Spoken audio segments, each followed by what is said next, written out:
sa lahat ng nanonood at nakikinig sa programa.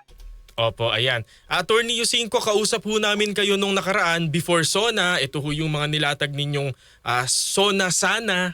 Di ba ho? SONA all. Ngayong napakinggan nyo na po yung SONA, ano ho yung inyong first impression as a whole po? Mamaya po natin himayin. Well, after listening to the SONA, hindi, maganda yung nangyari kasi yung simula ng SONA, parang nakaka-excite. No? Kasi ang ganda ng simula, di ba, na inamin ng Pangulo na yung 2025 election was a humbling experience, no? Mm-mm. Tapos biglang sumunod ng mga litanya na litanya na ng mga nagawa ko, itong mga nagawa namin, gagawin ko to, gagawin ko yan. Tapos yun, medyo inantok na ako dun eh. And then, nagising ako bigla dun sa bandang huli na. Yung una, yung sinabi na niya yung tungkol sa mga flood projects, di ba? Mm-mm. Na imbestigahan niya yung mga corrupt. Hindi naman niya siguro nasa isip din niya na yung mga corrupt na gusto niyang imbestigahan, marami sa kanila nasa harap niya. Yun, no? Tumayo pa, pumalakpak pa, attorney. Mga palak-palakpak pa yung mga iba doon. Hindi nila alam, sinasisip ko doon, no? And of course, sa akin yung pinaka-climax talaga, o second climax is yung sinabi niya about the budget. Ito, napag-usapan natin dati, before the SONA, diba? Yun, yung malinaw yung mensahe ng Pangulo na itong NEP na ginawa ko, malinaw ito na lahat ng nakalagay dito ay ito yung paraan ko para tuparin yung mga sinabi niya sa SONA. Kasi ang dami niyang mga pangako doon. No? At sinabi niya na huwag niyong galawin, huwag niyong baguhin. In other words, huwag niyong gawin yung katulad na ginawa niyo noong 2025 na tinanggal niyo, binawasan niyo ng budget yung DepEd, binawasan niyo ng budget yung DOH, tapos nagsingit kayo doon ng mga ayuda-ayuda ninyo. No? So, yun yung gusto kong marinig at buti na lang narinig ko kahit bandang huli na. Opo. Pero attorney, pero ang Kongreso po meron pong tinatawag na oversight rule na sa over the budget process na hindi naman po pwedeng i-set aside. So papaano po natin ito titimbangin, Attorney Michael? Yun, buti tinanong mo yun, Angel, kasi baka isipin ng mga nakikinig sa atin na pwedeng gawin ng Pangulo yun. Of course, hindi, no? Kasi meron nga talagang oversight function ang Kongreso dito sa budget process. Kaya kinonteksto ko na reaction ito doon sa ginawa ng Kongreso in the last budget, no? But still, tama ka, kailangan pa rin natin i-emphasize na meron pa ring oversight function ng Kongreso. So dapat tanggalin pa rin nila yung mga unlawful na allocations, katulad na lang ng mga confidential funds to civilian offices, no? Including the office of the president, by the way, no? So kailangan din nilang gampanan yung kanilang tungkulin ayon sa ating saligang batas. Tama ka. So maganda na sinabi ni Pangulo yon para maprotektahan yung mga allocations to fulfill all of those promises that he made. Pero yung mga hindi naman din dapat nandun sa budget, dapat tanggalin din ng Kongreso yun.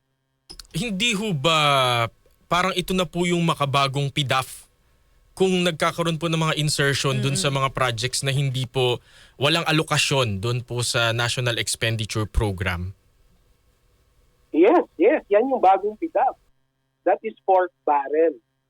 Kaya natatawa ako, merong mga nagsasabing mga mambabatas, hindi daw pork barrel yun, as defined.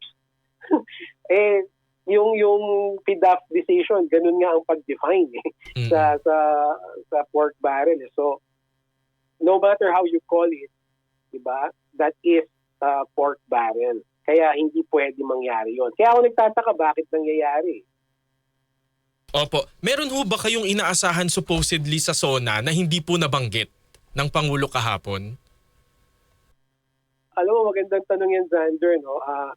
I wouldn't say na, siyempre meron ako mga gusto sanang nabanggit, like yung pag-establish nung self-reliant defense posture sector Oo nga, na opo. meron na nga tayong batas tungkol dyan eh. So, gusto ko sana makarinig ng update about that. No? Kasi konektado yan sa ating pagtatanggol ng ating soberanya at teritoryo, right? That is actually an integral component of our self-defense. So, gusto ko sana makarinig ng kahit kaunting paliwanag lang or update kung nasa na tayo doon. But I'm willing to forgive the President for that kasi nga marami naman siyang nasabi tungkol dun sa mga concerns ng mga kababayan natin na meron siyang mga planong gagawin para matugunan yon. And para sa akin, sige na, okay na yon. How about yung sa issue po ng online gambling, yung mga Wala rin. illegal? Oo, ito po yung ilan sa ating mga kababayan, ito rin po yung inaabangan, nakakala nila may pasabog po sa huli yung SONA ng ating Pangulo. Alam mo, naiintindihan ko bakit di niya binanggit yun. Kasi before the SONA, sinabi na naman ni Executive Secretary Bersamin na pinag-aaralan pa lang nila. So, siguro, kaya hindi niya sinabi, baka hindi pa nila alam anong gagawin. Right? So, tama naman yun. Kung hindi pa naman nila alam anong gagawin, edi huwag mo nang sabihin, right? Pero, having said that, hindi naman ibig sabihin, hindi na natin sila tatanungin about it, right? So, the President still has to provide us with answers regarding that matter. So, siguro, ay hindi nasabi sa SONA, baka dapat si Pangulong Marcos mag-dedicate ng oras na para ipaliwanag sa atin kung anong gagawin. So, pwedeng town hall session ba, kahit online, o kaya press con, or whatever, right? Kailangan magbigay pa rin ng panahon si Pangulong Marcos para ipaliwanag sa atin kung ano ang plano nilang gawin tungkol sa mga issues na yun, like yung online gambling, yung wage hike, at kung ano-ano pa. Pero sa pangkalahatan, Attorney Michael, kayo po ba ay na-satisfied dito po sa ulat sa bayan ng ating Pangulo? Well, generally speaking, yes, no? Kasi gaya na sinabi ko sa inyo, yung dalawang bagay na yon na sinabi ko, maganda yon, magandang marinig yon. However, hindi porket narinig natin, tapos na, no? Tapos na ang, ang issue natin dito. Kasi yung mga declarations na yon, yung mag-iimbestiga at kakasuhan, yung mga corrupt sa likod ng flood control project, konektado directly yan dun sa kung sinong i-appoint niya sa ombudsman. Kasi syempre, sino ba ang magiging responsible doon sa mga yon, sa investigation, sa prosecution ng mga corrupt officials behind the flood control project? Siyempre yung ombudsman. So kailangan natin ng ombudsman na hindi matatakot, hindi matitinag sa mga political dynasties. Kasi karamihan dun sa mga taong iimbestigahan at kakasuhan mga miyembro ng dynasties. So kung ilalagay ng Pangulo na ombudsman, yung wala rin palang binesa at hindi rin pala kumbaga matitinag din at matatakot din sa mga dynasties, gaya nung nakaraang ombudsman, di wala rin yung katapangan na pinakita niya sa SONA. So, kahit gusto natin marinig yon, kailangan meron pa ring action na ipapakita si Pangulong Marcos para ipakita sa atin na hindi lang ito mga salita. Opo. Tungkol po roon sa hindi niya pagbanggit sa ICC case at sa impeachment po ni Vice President Sara Duterte, tamang strategy po ba yun o parang naduwag ba siya? Sander, tama yun, kasi wala kung kumbaga putting ourselves in the shoes of the President. Wala naman siyang masasabi doon na makakabuti para sa kanya. Kasi baka parang ang mangyayari po, magkakaroon pa siya ng negative impact sa kanya. That's right, no? So, una-una yung ICC, malaking kahihiyan nga yan sa kanya eh. Kasi bakit siya pumayag na ipa-aresto si dating Pangulong Duterte? Ibig sabihin kasi noon, hindi natin kaya. In other words, hindi niya kaya bilang Pangulo, right? Na prosecute si Pangulong Duterte. So that is a big embarrassment for him. So bakit niya sasabihin yon na sasali ulit tayo sa ICC? Yung sa impeachment naman, again, sinabi naman niya from the start, ayaw nga niya, di ba? Ayaw niya yung impeachment. So again, ipapahiyari niya yung sarili niya kasi sinuway siya. Sinuway siya ng pinsan niya, sinuway siya ng sarili niyang anak. So I can understand kung bakit hindi na niya i-mention yon. Opo. Kung dapat bang minention niya yon, sa palagay ko rin, hindi na rin dapat. Kasi dapat yon pinag-uusapan sa ibang forum. Opo, hindi sa SONA.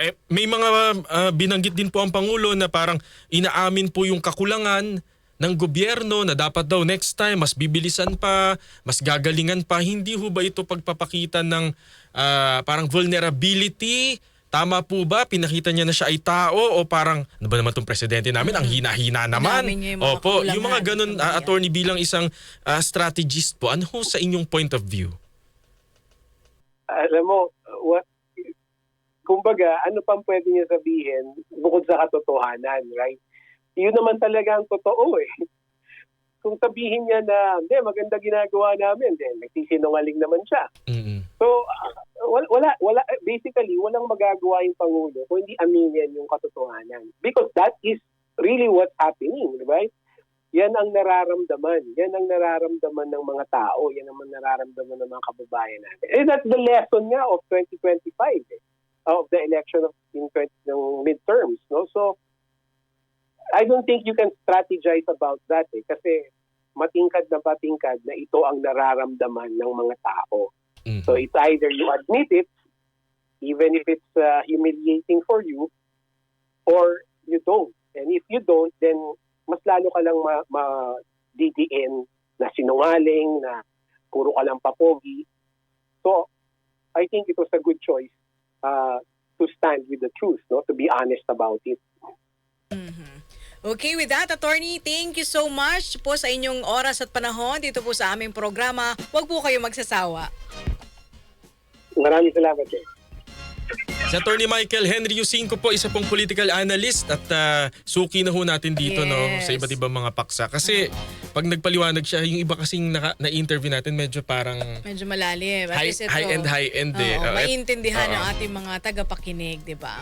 At least naipapaliwanag niya sa wikang Filipino. Nang maayos. Ayun. Maraming salamat Thank po, you, Attorney Attorney. Yusinko.